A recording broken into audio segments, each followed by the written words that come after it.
भगवान भक्त ये अर्जुन को युद्ध कर विश्वास करियो न करियो वर्तमान से बंदूक अच्छी आपण मैंने कहीं जीवे यदि देखी आसिए बेंगाल रे अच्छी भगवान युद्ध करते बंदूक रे से बंदूक अच्छी दुईटा बंदूक गोटे बंदूक अच्छी आ गोटे बंदूक से पोखरी भितर ह्रद भितर बहुत विशाल बड़ पोखरी से ह्रद भितर लुचि कहीं खोजिक पाऊना दल आ मादल से दुईटी बंदूक ना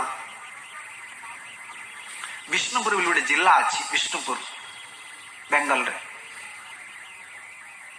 से वीर हाम्बीर राजा थिले से श्रीनिवास आचार्य शिष्य परंपरा तांकर पुत्र है रघुनाथ रघुनाथ परंपरा रे तांकर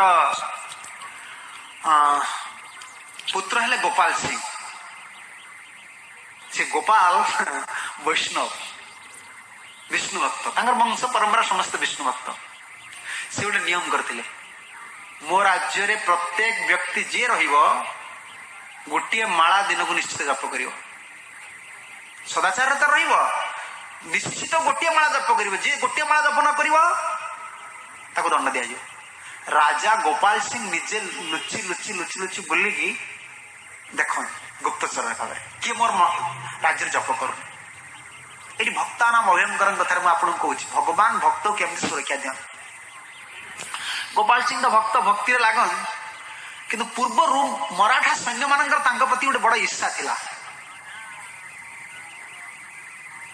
से बारंबार चाहती विष्णुपुर को मल्लगढ़ को आक्रमण करने कि पारती से कहले तो बाबाजी लोग ये कौन युद्ध बुद्ध कर ये तो बाबाजी गोपाल सिंह तो बाबाजी हो गले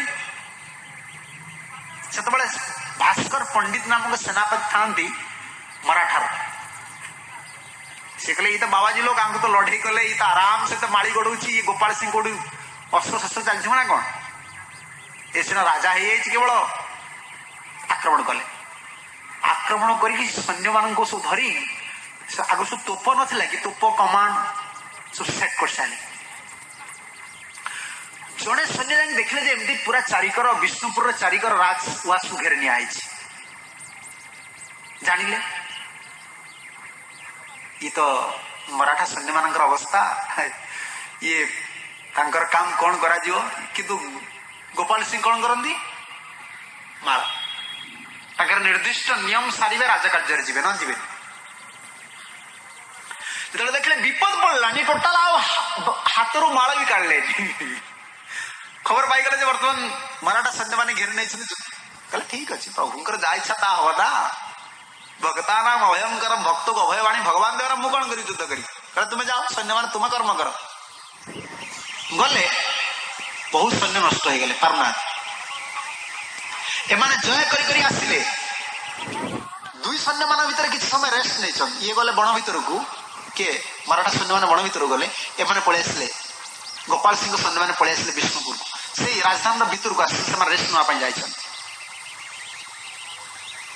सैन्य मैंने प्राय सैन्य मैंने निहत हो सारे कौन कले जानी भगवान तांकर घरे मदन मोहन था से मदन मोहन बर्तमान कालकाटा अच्छे कालकाटार बागबजार मदन मोहन मंदिर अच्छे मुझे देखनी पढ़ी केवल केवल गले देखा पड़ो विशाल बड़ विग्रह काले से मदन मोहन गोटे घोड़ा चढ़ी गले तांकर कुल देवता भगवान कृष्ण कौन कर छाड़ बर्तमान विग्रह अच्छा बर्तमान देखिए जी गले जाई पूरा सैनिक बेश रे भगवान सब पिंधि कवच फवच पिंधि बंदूक धरी पहुंची गले मराठा सैन्य मान सब विनाश करदे केवल सेनापति लुचिक रही बहुत योद्धा आम देखीचु जड़े योद्धा दुईटी तोप धरिकी लड़ाई कर से बंदूकर माप मु लेखिकी आनी आप शुणे 12 फुट हूँ आग को लंबा मैंने जो मुहटा नहीं कि 12 फुट ता तलटा हूँ गोले पछर जो गोलेटा न थाई जोड़ा धरती 4 फुट आ जो तोपटा बाहर जो मुहटा जो बाहर गोटे फुट राउंड ये बंदूक किए तैयारी करछि ना किए देखिछि ना आपको धरिकी कि सैन्य गोड़ा पर चढ़ी मारी पार दुईटा सैन्य धरछन एटा केमी जणागला केमती ନା ମରାଠା ସୈନ୍ୟ ମାନେ ସବୁ ବିନାଶ ହେଇଗଲେଣି। ସେନାପତି ଲୁଚିକି ରହିଛି। ସେନାପତି ଦେଖିଲେ କହିଲେ ଆଉ ଯୋଉ ସୈନ୍ୟମାନେ ଅଛନ୍ତି ତାଙ୍କୁ ପଠେଇବିନି, କାରଣ ଯଦି ଆଙ୍କ ରାଜ୍ୟରେ ଗୋଟିଏ ଯୋଦ୍ଧାର ଏତିକି ବଳ ଅଛି ତାହେଲେ ଆମେ ତ ମରିଯିବୁ, ପୁରା ବିନାଶ ହେଇଯିବ ଆମର। କହିଲେ ଆମେ ଯିବା ରାଜାଙ୍କର, ମୁଁ ଯାଇକି ଶରଣ ନେଇ ଆସିବି। ସେନାପତି ଆସିଲେ। ସେନାପତି ଯେତେବେଳେ ଆସିଲେ, ସେ ଆସିବେ କେମିତି ନା, ସେ ଦେଖୁଛନ୍ତି ଏଇ ଯିଏ ଆମକୁ ବିନାଶ କଲା ଇଏ କେଉଁଠି ପଶୁଛନ୍ତି, ମୁଁ ତାଙ୍କ ସାଙ୍ଗରେ ଯିବି। ସେନାପତି ଅଶ୍ଵ ଚଲେଇକି ଆସିଲେ। ଅଶ୍ଵ ଚଲେଇକି ଧାଇଁ ଧାଇଁକି ଆସିଲେ। ମଦନ ମୋହନ କଣ କଲେ, ଆସିଲେ ତାଙ୍କର ସେଠି ପୁଷ୍କରିଣୀ ଅଛି, ସେଠି ତ ମୁଁ ଯାଇନି ବିଷ୍ଣୁପୁରକୁ, ସେଠି ପୁଷ୍କରିଣୀ ଅଛି। ପୁଷ୍କରିଣୀ ପାଖରେ ଦୁଇଟି ବନ୍ଧୁକକୁ ଖୋଲିଲେ, ତାଙ୍କର ସବୁ ଜିନିଷ ପତ୍ର ଖୋଲିଲେ, ଯେତିକି ସୈନ୍ୟ ମାନଙ୍କର ଲଢେଇ ଜିନିଷ ସବୁ ଖୋଲିଲେ, କବଚ ଫବଚ ଖୋଲିକି ଅଶୋକ ସେଠି ବାନ୍ଧିଦେଲେ। ଆସିଲେ, ଆସିକି ତାଙ୍କ ମନ୍ଦିର ଭିତରେ ପ୍ରବେଶ କଲେ। ଏଇଟା ଦେଖିଛନ୍ତି କିଏ? ସେନାପତି। ସେ ଆସିଲେ ରାଜାଙ୍କର, ରାଜା କଣ କରୁଛନ୍ତି, ଗୋପାଳ ସିଂ କଣ କରୁଛନ୍ତି, ମାଳି ନାମ ଚଲିଛି। କହିଲେ ଆଜ୍ଞା ମୁଁ ମରାଠୀ ସୈନ୍ୟ, ମୁଁ ଆସିଛି, ଆମେ ଆପଣଙ୍କୁ ଶରଣ ନେବା ପାଇଁ ଆସିଛୁ, ଆମେ ଯୁଦ୍ଧ କରିବୁ। ନା କଣ ହେଲା, ମୋ ସୈନିକ ମାନେ ତ ବର୍ତ୍ତମାନ ରେଷ୍ଟ ନେଇଛନ୍ତି, ଆମର କେତେ ସୈନ୍ୟ ବିନାଶ ହେଇଯାଇଛନ୍, ସେ ତ ମୋ କତିକି ଆଉ ପୁନର୍ବାର ଯୁଦ୍ଧ କରିବା ପାଇଁ ଅନୁମତି ନେବାକୁ ଆସିନା, ତୁମେ କାହିଁକି ଆସିଛନ୍ତି ଭୟ କରି? ନା ଆଜ୍ଞା ଆପଣଙ୍କର ଗୋଟିଏ ସୈନ୍ୟ ତ ଯଦି ଏତିକି ପରାକ୍ରମ ଅଛି, ତାହେଲେ ଆପଣଙ୍କର ଏଇଭଳିଆ କେତେ ସୈନ୍ୟ ଅଛନ୍ତି? କେଉଁ ସୈନ୍ୟ କଥା ପଚାରୁଛୁ? କହିଲେ ଦେଖିବା ଶୁଣା। ସେ ଦେଖିଲେ ଭଗବାନ ଗଲେ ଭିତରୁ, କିନ୍ତୁ ଭଗବାନ ଯାଇ ଭିତରେ କେମିତି ଅଛି ସେ ଜାଣିନାହାନ୍ତି। ଭଗବାନ ଏଠି ବିଗ୍ରହ ହେଇକି ବନ୍ଦ ହେଇଗଲେ। କହିଲେ ଆସନ୍ତୁ, ଏଇ ବାଟେ ସିଏ ଗଲେ, ମାନେ ମନ୍ଦିର ଭିତରେ ପ୍ରବେଶ କଲେ। ସେ ଆଗରୁ ରାଜଦ୍ୱାର ଭଗବାନ ମନ୍ଦିର ଭଳି ତ ରାଜଦରବାର ନଥିଲା। ଯେମିତି ଜୟପୁରକୁ ଆପଣ ଗଲେ ଗୋବିନ୍ଦଜୀ ଦେଖିବେ, ସେଠି ରାଜଦରବାର ଭିତରେ ଭଗବାନ ରହିଛନ୍ତି। କହିଲେ ଏଇ ହଲ୍ ଭିତରକୁ ପଶିଲେ। ଆସିଲା, ଆସିଲା ବେଳକୁ ଗୋପାଳ ସିଂ ଦେଖିଦେଲେ।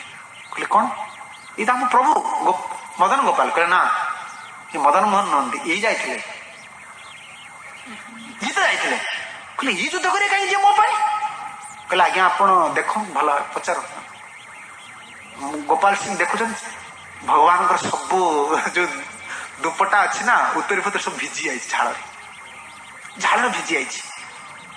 ବୋ ହେଇ କାନ୍ଦିଲା, ପ୍ରଭୁ ଆପଣ ଏତେ ଭକ୍ତ ବତ୍ସଳ, ମୋ ପାଇଁ ଆପଣ ଯୁଦ୍ଧ କରିବା ପାଇଁ ଗଲେ, ଆପଣ ଏଇ କର୍ମ କଲେ। ସେ ପଚାରିଲେ ସେନାପତି ତୁମେ ଯୁଦ୍ଧ କଲା ବେଳେ କେଉଁଥିରେ ସେ ଯୁଦ୍ଧ କରିଥିଲେ? କହିଲେ ଆଜ୍ଞା ଆସନ୍ତୁ, ସେ ବନ୍ଧୁକ ଯୋଉଠି ରଖିଛନ୍ତି ମୁଁ ଦେଖେଇଦେବି।